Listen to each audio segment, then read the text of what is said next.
ایده واقعی اون وقتی است که انسان رضای خدا را به دست بیارد، درون خود را اصلاح کند.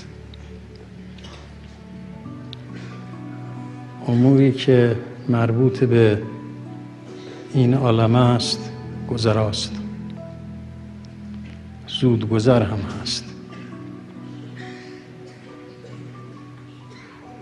و پیروزی ها و شکست ها و خوشی ها و ناخوشی های این دنیا بیش از چند روزی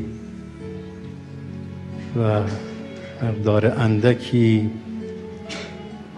پایدار نیست. آنچه که برای ما و شما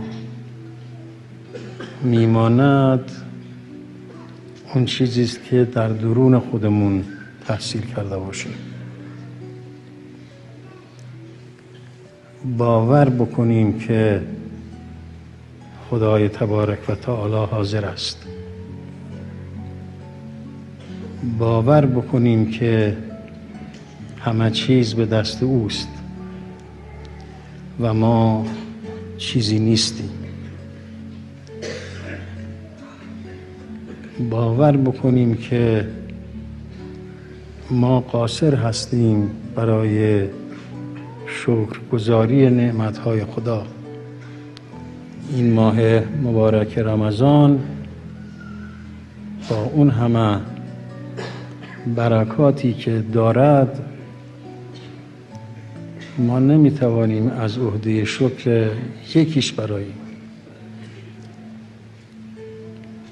ولی باید کوشش کنیم که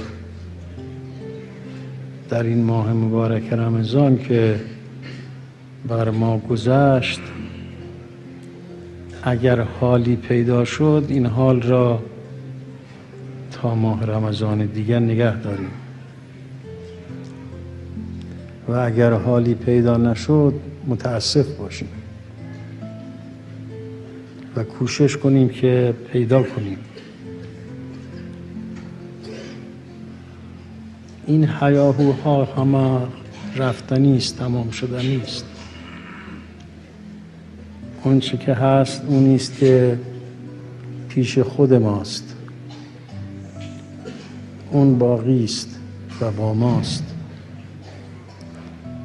و ما باید کوشش کنیم که باطن خودمون را اصلاح کنیم.